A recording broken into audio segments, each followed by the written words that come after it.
Today we are at Southern Hills in my classroom, and we are talking about getting ready for school and setting up my classroom. Lots of things go into setting up your class. Every year at the end of the year, you have to pack up your classroom so that they can wax the floors, so you can't leave anything. So you have to haul desks around, chairs around, and find enough desks for your classroom with all the kids that are going to be in here. You have to do your bulletin boards. You have to try and make things pretty colorful so that the kids are excited to be in your class. They definitely appreciate a classroom that has been shown some love and color. I think that they respond better when they have a nice, peaceful, tranquil classroom. So for me, that means having the lamps and stuff like that, and it just feels kind of homey. My fifth grade teacher had lamps, so it kind of made me want to have lamps.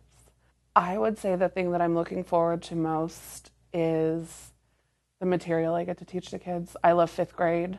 I love the subjects I teach. I teach reading, language arts, and social studies, so I love to integrate that. And every year I kind of get the kids who I tell them, well, we're going to do a lot of social studies through reading, and they go, oh, but then I kind of start telling them the things that we're going to be learning about and, how our country formed and stuff like that. And they start to really get interested. And that's probably one of my favorite parts about teaching is like that first week when you get them excited about all the stuff that we're going to be learning. Some of my biggest challenges as a teacher are finding the money to put together my classroom, trying not to spend too much money,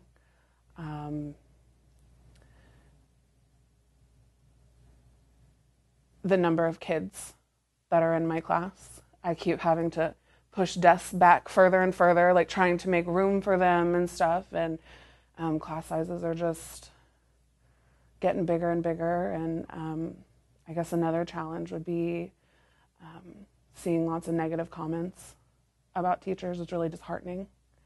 And, you try and educate people and make them realize that we're working really hard and stuff. And it's just, you can't make everybody see what you want them to see. So I didn't grow up in Oklahoma. I grew up in Texas. I didn't want to move to Oklahoma, but my dad got a new job, and my family moved here. I was 19, about to turn 20. So I came with my family, and I didn't have any intention of staying in Oklahoma. I was going to finish my degree, and then I was going to go back to Texas where all of my friends, my family, my whole life was. So then I graduated in December.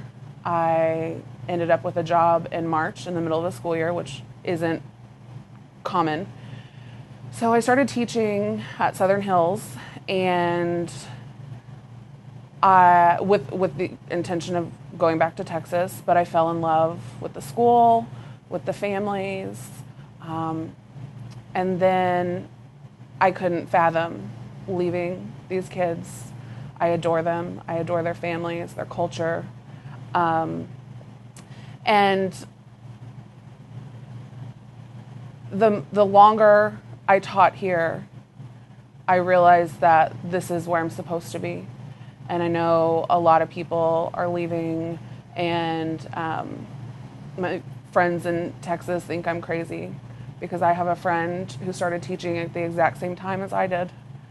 And she makes a lot more than I do in Houston, and she owns her own house, things that I'm kind of a long ways away from. But I just think that this is the place for me. So I wouldn't say that I chose Oklahoma. I think Oklahoma chose me.